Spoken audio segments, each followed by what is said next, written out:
the question is, what is a nested study, right? Yes, yes. For a nested study, you need a cohort. The cohort can be an existing cohort, or it can be a cohort which you can create from, say, an insurance database, or from a register, a national register, or, for example, from a healthcare database, and so on. In this cohort, you identify cases. For example, a case can be a person who has had a myocardial infarction, or a person who has any particular diagnosis in which you have an interest, or any particular person in whom you have an outcome of interest. These are your cases. You match the cases with controls taken from the same cohort. And the controls are matched for age, the controls are matched for gender, the controls are matched for date on which the event occurred in the cases. The controls are matched maybe for certain other characteristics that you consider important for matching, and so on. So what you are doing is you are creating a sample from within a cohort of persons. Your sample of cases and controls is actually a little nest within that entire cohort. There are a lot of people in the cohort who are neither cases nor controls, right? So they are the rest of the world. You have created a little nest of cases and controls from within that cohort. So this is a nested case-controlled research design. Yeah, okay. Dr. Manjunath, if you're free, you wanted to say something? Because you raised a hand. I was struck by what Dr. Prem Pai spoke about the first controlled trial being conducted in the 1700s. Actually, you might be interested to learn that the first controlled trial was actually reported in the Bible, in the book of Daniel.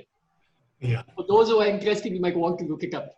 Yes. If I'm not mistaken, the king Nebuchadnezzar assigned people, it was not a randomized trial, it was a volunteer-based trial, people to take a vegetarian-based diet versus a non-vegetarian-based diet, and he looked at outcomes after 10 days. For example, you being a psychiatrist, in fact, there's a question for you. Should mortality always be there as primary endpoint in the clinical trials? Should mortality be the primary endpoint? Absolutely not. You decide what your primary endpoint is. If, for example, you think that response to a particular drug, defined in a particular way, is the most important outcome of treatment, then response becomes your primary endpoint. If you think that death or prevention of death is the most important endpoint or outcome of a study, then mortality becomes an endpoint. See, the importance in having hard endpoints in cardiovascular trials is like you might say, oh, it's wonderful, serum cholesterol has dropped. So what? It doesn't make a difference. People are dying anyway. So proxies may not be appropriate for cardiovascular trials. You want hard endpoints, like a composite cardiovascular measure comprising anginal episodes, myocardial infarction events, revascularization procedures, or cardiovascular mortality. These are hard endpoints. These actually are endpoints that make a difference in a patient's life. So your endpoint should be, your primary endpoint should be whatever you consider to be meaningful and worth studying. A proxy endpoint, like say just lowering blood cholesterol, may be very nice. We clap our hands, but does it really make a difference? No. If it doesn't make a difference, then why do it?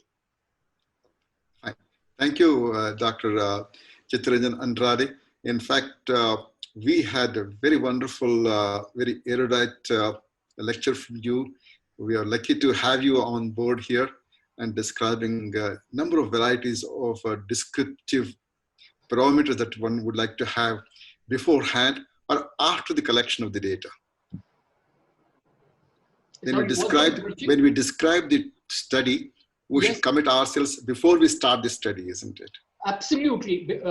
See, the plan of analysis, the primary outcome measure, the secondary outcome measures, the hypotheses, all these should be outlined before the study is conducted.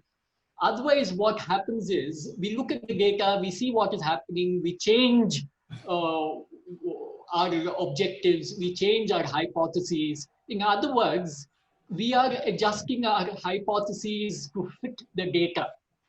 That is actually wrong. That's cheating. If you adjust your hypotheses to fit the data, then obviously you will prove what you wanted to prove. Yeah, your data should be examined with regard to what your original objectives and hypotheses were. Thank you. Dr. Chittaranjan, just now we are giving this plasma therapy for COVID patients.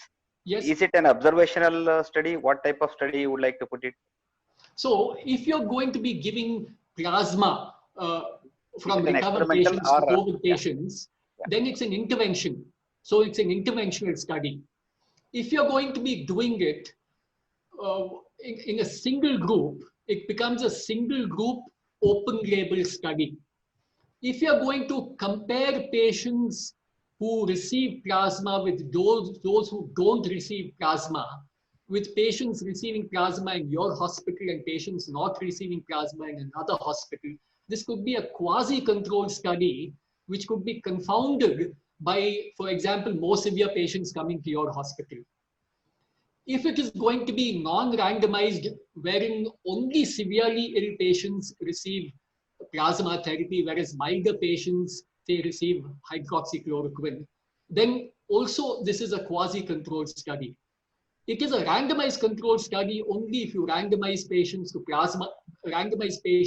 receive plasma therapy, or maybe a sham intervention which mimics plasma therapy, and neither you nor the patients know who is receiving what. So using plasma therapy can be any of several different kinds of research designs depending on how you do the study. Thank you. As we are running out of time, in fact, we are unable to continue this question and answer session. Indeed, we are very thankful to Professor Chittaranjan Andrade for his wonderful presentation. Thanks for coming over to the virtual platform and share your thoughts. And importantly, they are very, very, very educative for all the young postgraduates who are there in the audience. Thank you, sir. Lovely having you with us. Thank you. Very welcome.